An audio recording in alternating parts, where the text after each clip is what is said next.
GS. Inviting me to the Gagnon lecture, and I've actually met over the years, I think most members of this department, which really is the most prestigious human sexuality studies program, I would say, in the world.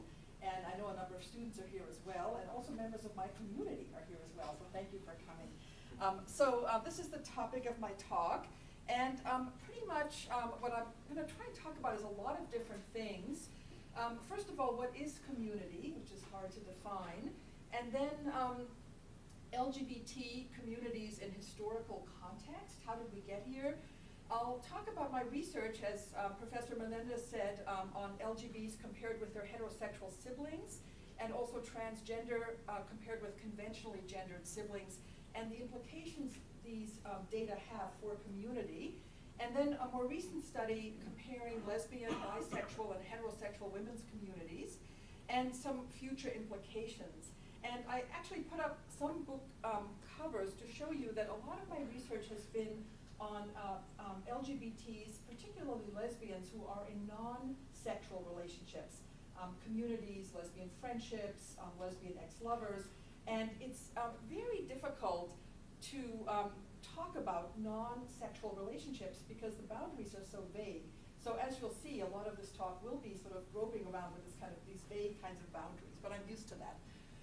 I want to begin by honoring a foremother in this field, Susan Krieger, who's here today. I want to ask her to stand up because Susan Krieger is really remarkable.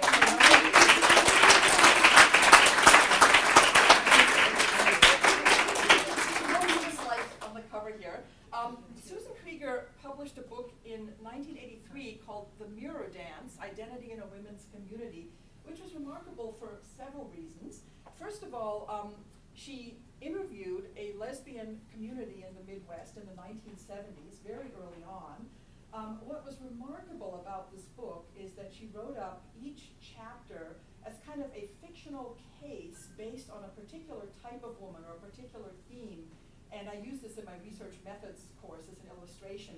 And then nobody wrote about this topic for decades. So this book was kind of sitting by itself for many, many years. And so it's really amazing how early on Susan Krieger talked about this topic. What is community? There's an enormous area in the social sciences related to community, social networks, social relationships, social support, things like that.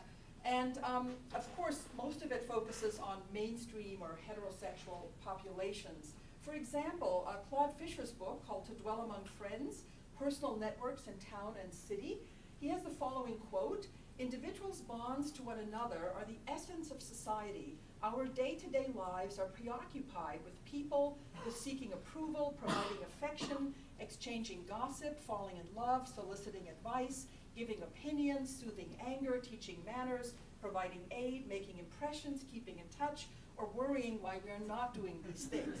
So it's a huge area. And social support is very hard to define. It's multidimensional, and there are many different ways in which we get support.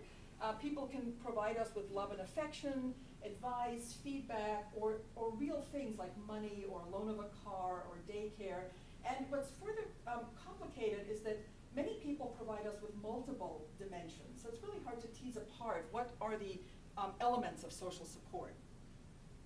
And in fact, definitions of community often focus on groups of people who live in the same area or the same neighborhood, who are in physical proximity, or people who have a common background. And that doesn't apply very well, of course, to people who are lesbian, gay, bisexual, or transgender. In fact, Michael Botnick wrote about the gay male community: "The ephemeral nature of community fails to lend itself to concrete examination. In fact, since it lacks geography, homogeneity of class, language, or ideology, it can hardly be considered as a sociological entity."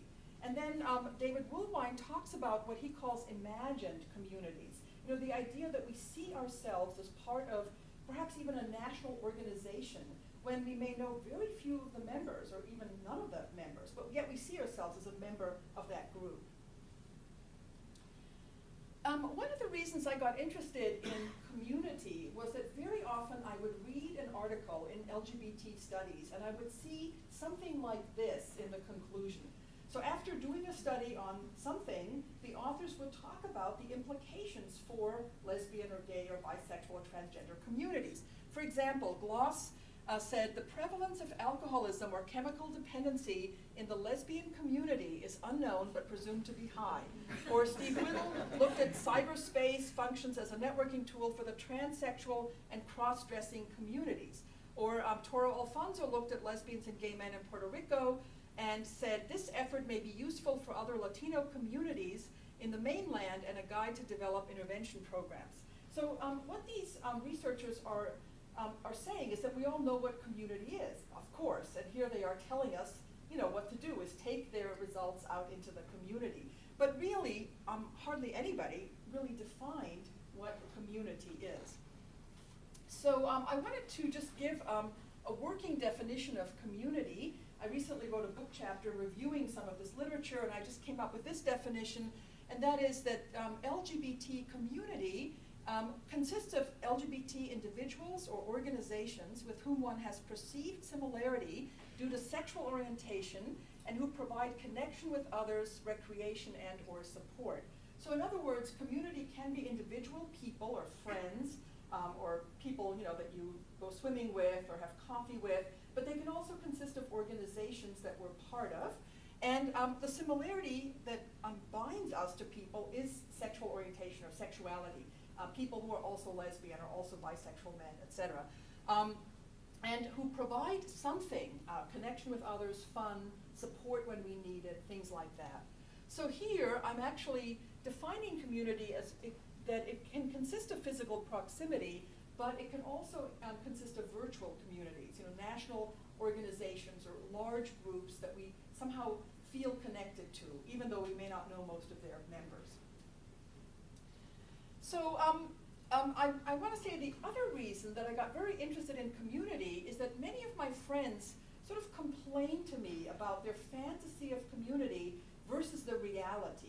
And this is the fantasy I think many of us have, that our community would provide us with friendship and fun. When times are bad, they would all come and support us.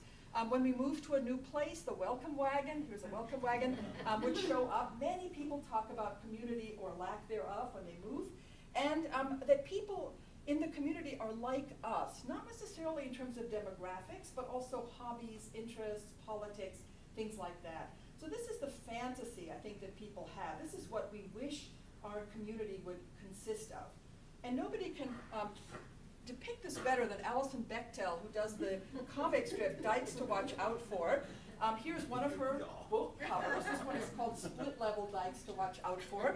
And here, Clarice and Tony, this couple here, and their son Raffi, have just moved into suburbia. You can see this nuclear family is a little nonplussed by what's happening here. They have the U-Haul, and all their friends are showing up to help them out. Mo is still a lesbian. Lois, I think, is a bit of a trans man now, I would say. Sparrow is bisexual and living with a man. Ginger is actually an ex-lover or ex-affair of Clarice, so she's an ex-lover. And Stuart is kind of a gay guy who's providing kind of a appropriate masculine role model for Raffi, the boy. So this community, they're multi-ethnic, they're multi-generational, they're helping out, they're accepting boys or sons of lesbians and so on. So this is, I think, really depicts very well what we would love our community to be. But unfortunately, this is the reality for many people. They feel isolated and lonely. They view the community as cliquish, elitist, racist, ageist, or something like that. When they have gone through hard times, nobody was there for them. And they feel often that they have a number of communities, but none of them really fit them well. So there's this community that helps with their children, and this community that helps with fun and recreation, and so on. So that was sort of my other interest in studying communities, is why is there this disconnect, this feeling of